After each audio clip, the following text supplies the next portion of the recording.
There are places on this earth so dark that satellites cannot see them, not because of clouds, but because their existence has been erased. 42 degrees north, 129 degrees east, deep in North Hamgyong province, a valley surrounded by mountains, ringed with electric fences. Kwanliso 14, Camp 14. The name means nothing. The location means everything. This is where human beings go to disappear. The Democratic People's Republic of Korea tells the world there are no political prison camps. The United Nations has documented 6.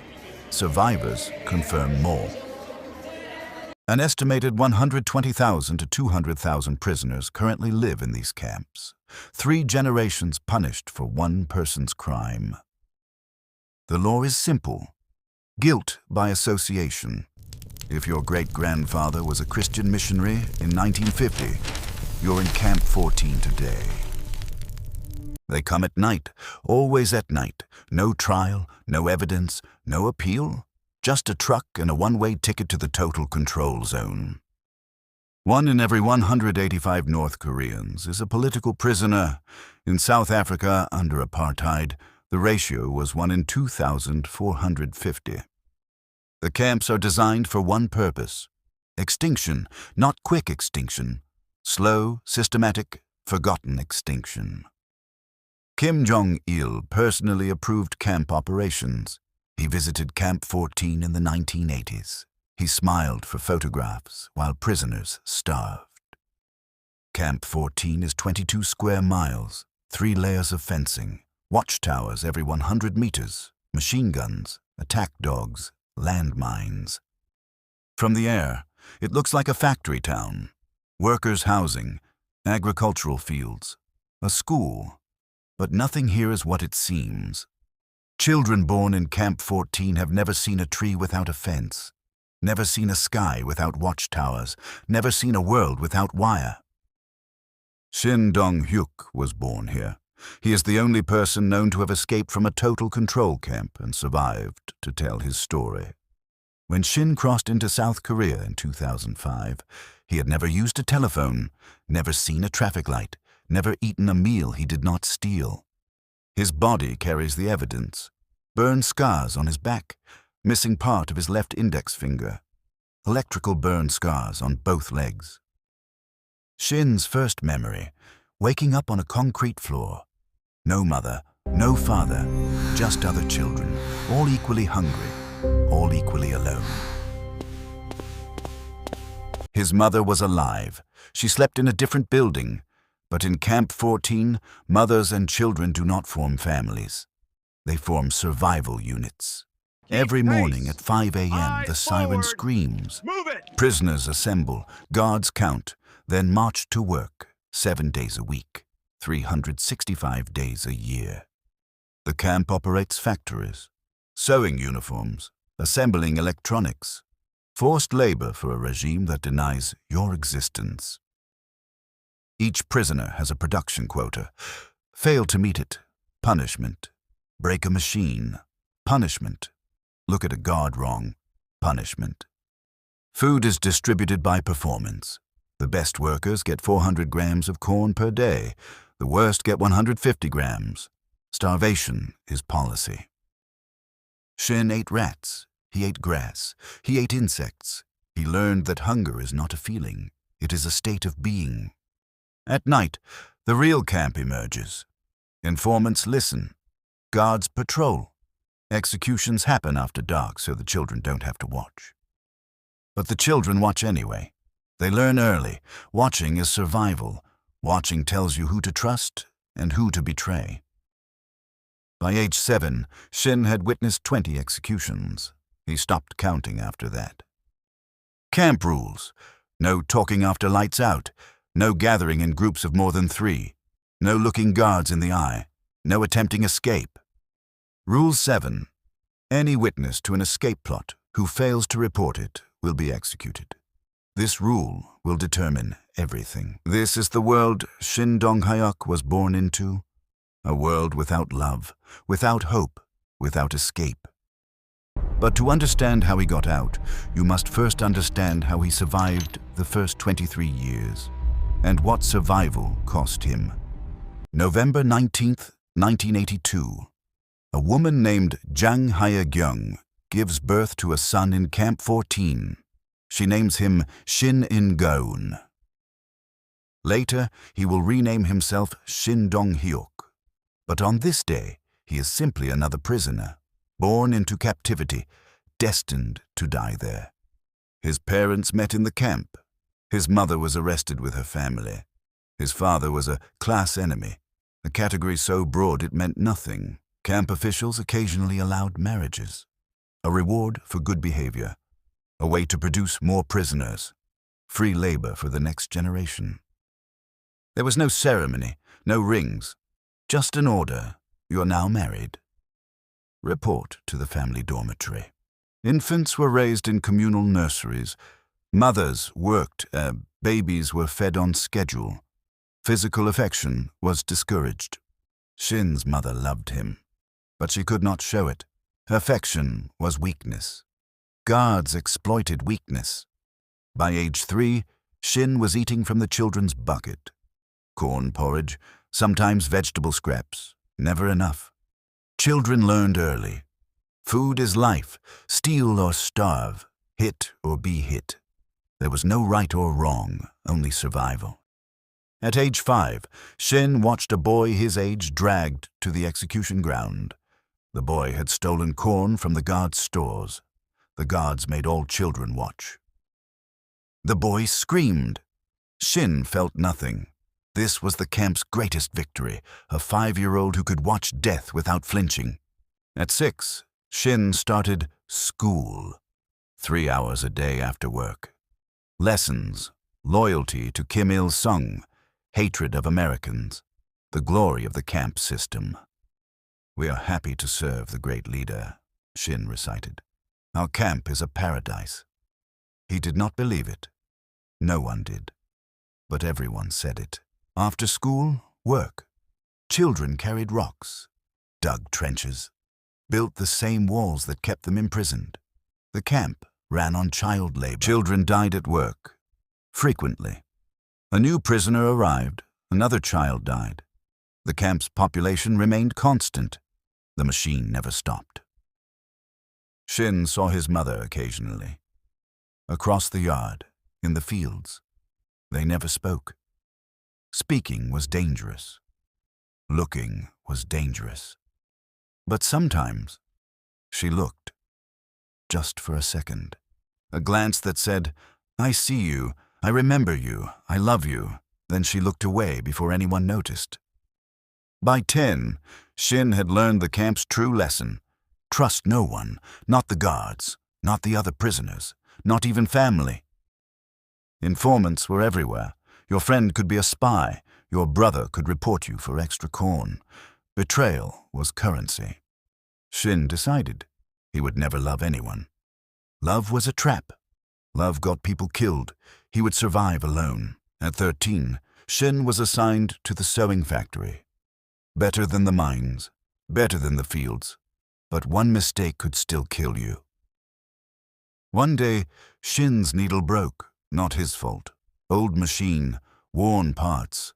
But in Camp 14, fault didn't matter. Only punishment mattered.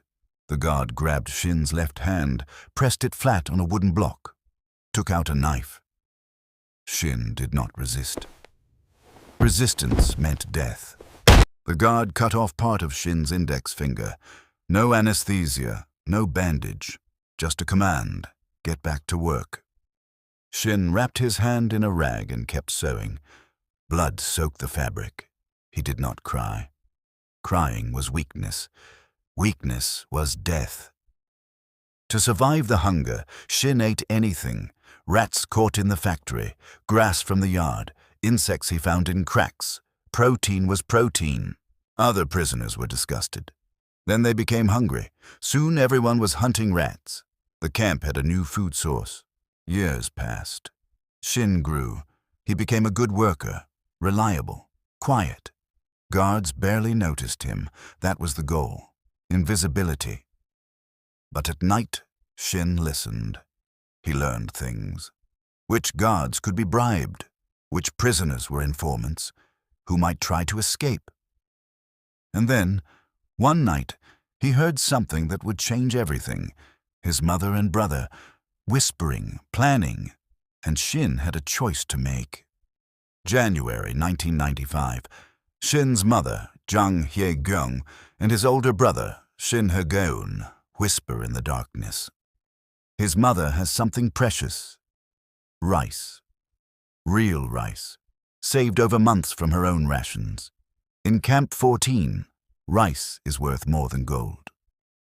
His brother, Hae-geun, is 20 years old. He has spent his entire life in the camp. He wants out. He is willing to die trying. Shin is not supposed to be here.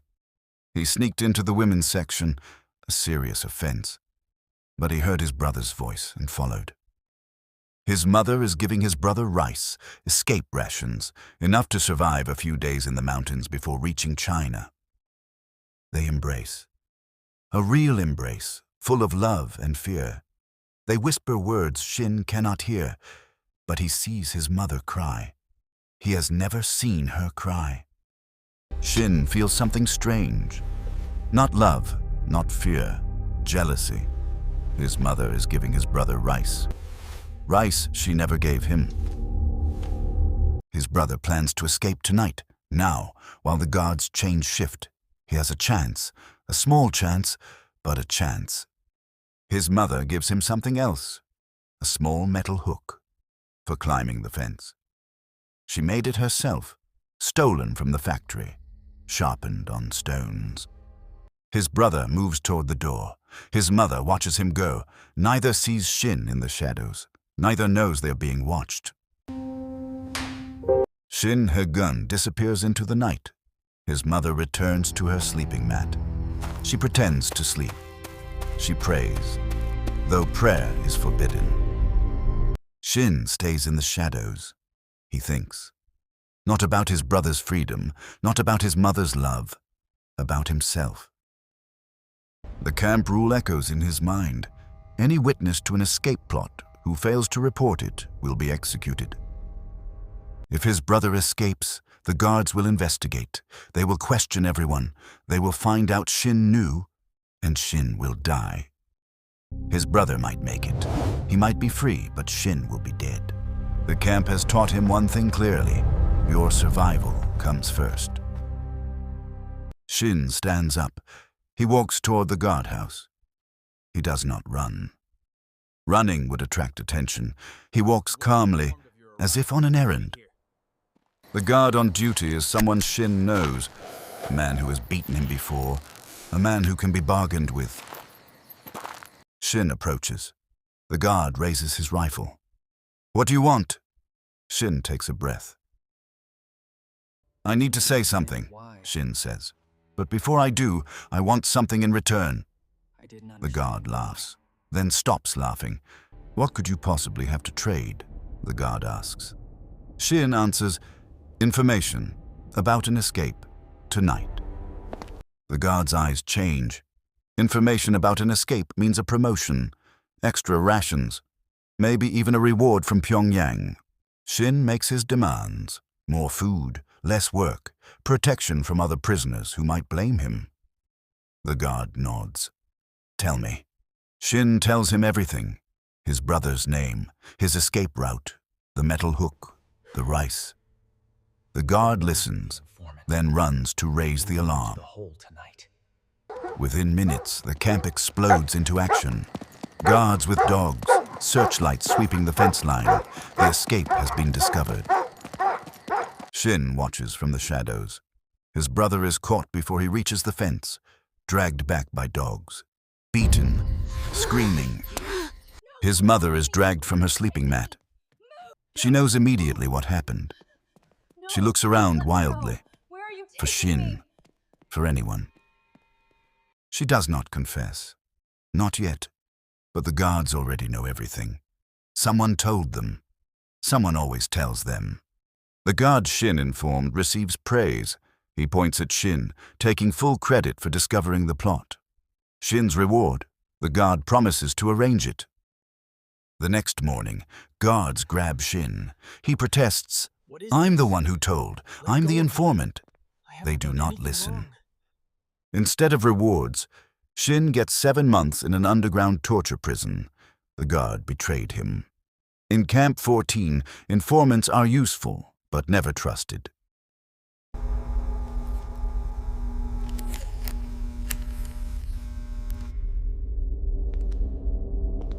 The punishment cell is underground.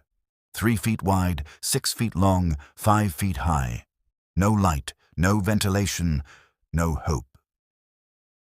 Shin is pushed inside. The door slams. Complete darkness. He cannot see his own hands. He cannot tell day from night. For 4 days, no one comes. No food, no water. Shin screams. No one answers. He soils himself. He begins to hallucinate. On the 4th day, the door opens. Guards drag him out. He is taken to another room, the interrogation room. The interrogation room contains a table, a chair, and a brazier of hot coals. The coals are for heating metal rods and for burning prisoners. Shin is stripped, tied to a wooden frame, face down. His back is exposed. The interrogator asks questions he cannot answer. "Who else knew about the escape?" the interrogator asks. "No one," Shin says. "I told no one but the guard." The interrogator does not believe him. The hot metal rod touches Shin's back. He screams. The smell of burning flesh fills the room. The interrogator asks again and again. Burns on his lower back, his shoulders, his legs. Shin tells the same story. It is the truth. But truth does not matter in torture. Shin passes out. They throw water on him. He wakes up. More questions, more burns. Days blend together. He loses count. After 4 days of torture, they drag him back to the punishment cell. No medical care. No food for another 3 days. Then more interrogation. The cycle continues for 7 months. Interrogation, torture, darkness, starvation. Shin loses track of time. He loses track of himself. When he finally emerges, he is 14 years old. He weighs less than 70 pounds. His back is permanently scarred, but he is alive. Guards blindfold him again. Put him on a truck. He does not know where he is going. He does not ask. Asking is death. The truck drives through the camp. Shin hears voices. Many voices. The truck stops. Guards drag him out and force him to sit. When the blindfold comes off, Shin is in the front row of a prisoner assembly. In front of him, the execution grounds. 2 wooden posts stand in the center. 2 people are tied to them, his mother, his brother. Both beaten beyond recognition, both waiting to die. His mother's eyes search the crowd. She finds him. For a moment, they look at each other. Her eyes are not angry. They are sad. Shin looks away. He cannot meet her eyes. If he shows emotion, the guards will know. If the guards know, they will kill him too. He looks at the ground. The executioner approaches. He carries a rifle. The crowd is silent. Even the children do not cry. They have learned not to cry. The rifle raises. Points at Shin's mother. She closes her eyes. She does not scream. She does not beg. She has been in Camp 14 long enough to know begging does nothing. The shot echoes across the camp. Shin's mother falls. He does not walk. He stares at the ground. He does not cry. He feels nothing. The executioner reloads. Points at Shin's brother. Higun is crying, begging, pleading. He is young. He still believes begging might work. The second shot. His brother falls. The crowd remains silent. Guards begin dismissing prisoners. Return to work. The show is over. Shin stands. Walks away. Returns to the factory. Picks up his sewing. Keeps working. He does not cry. He does not mourn. He survived. That night, alone in the dormitory, Shin finally feels something. Not grief, relief. His mother and brother are gone. He is safe. The camp has won. Shin feels no guilt, no remorse. He is glad they are dead. They threatened his survival. Now he can live. Years pass. Shin works, eats, sleeps, survives. He becomes a man in a place that destroys men. He expects to die here. Then, in 2004, a new prisoner arrives. He is different. He is from Pyongyang. He has seen the outside world. His name is Park. Park changes everything. He tells Shin about places without fences, about food that is not corn porridge, about freedom. And Shin begins to wonder.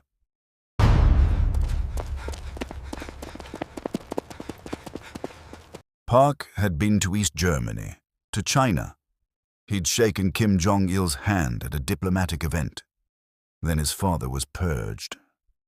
Now he was in Camp 14. Park described restaurants where you ordered food and it arrived, buildings with lights that turned on with a switch, cars, telephones, freedom. Shin had never imagined a world without fences. Park made him see it. For the first time, Shin wanted something besides survival. They began planning. Park had the outside knowledge. Shin knew the camp, every patrol route, every fence weakness, every guard schedule. They drew maps on the floor at night, memorized them, erased them. The plan was simple: escape during a work detail near the mountain ridge. The camp's northern boundary runs along a 1,200-foot mountain ridge. One fence at the top. Guards patrol at fixed intervals. Between patrols, a 10-minute window. January 2nd, 2005. Freezing cold, snow on the ground. Shin and Park volunteer for a work detail collecting firewood near the ridge. They work slowly, deliberately, moving closer to the ridge with each load of wood. Guards are cold, distracted, wanting to return to their huts. When the guard patrol passes, Shin and Park slip away. They run toward the fence. Snow muffles their footsteps. Their breath clouds the air. The fence looms ahead. High voltage, 8 feet tall, topped with barbed wire. On the other side, freedom or death.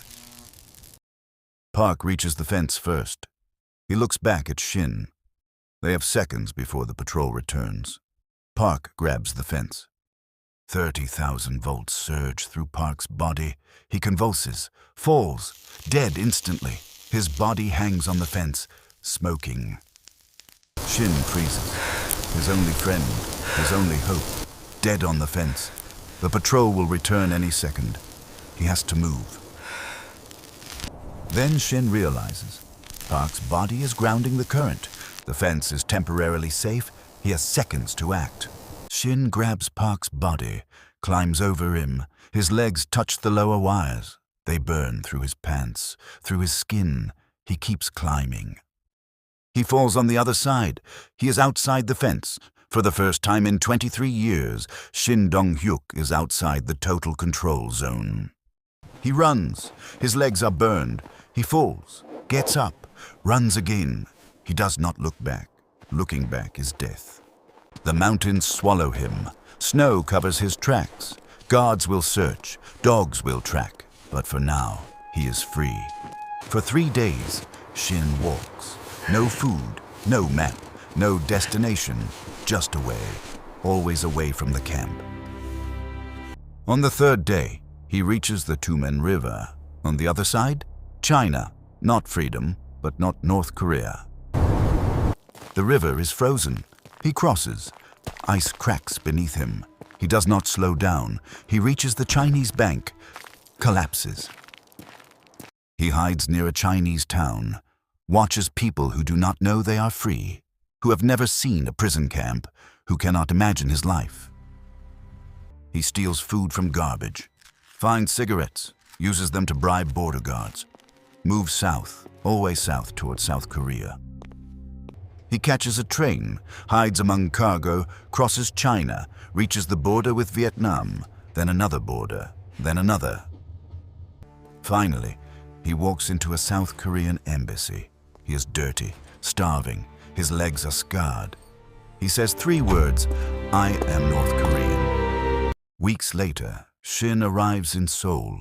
He has never seen a city, never seen a building over 3 stories, never seen so many people living without fear.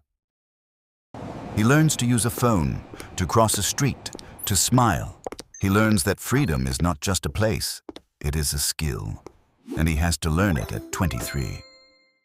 He begins speaking, telling his story, showing his scars.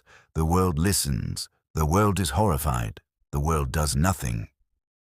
My name is Shindon Hyuk, and I was born in North Korea in 1982.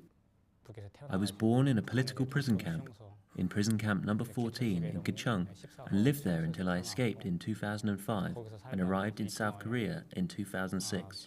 120,000 people remain inside. Their names are unknown, their stories untold. They wait, they die, they are forgotten. But Shin remembers. And now, so do you.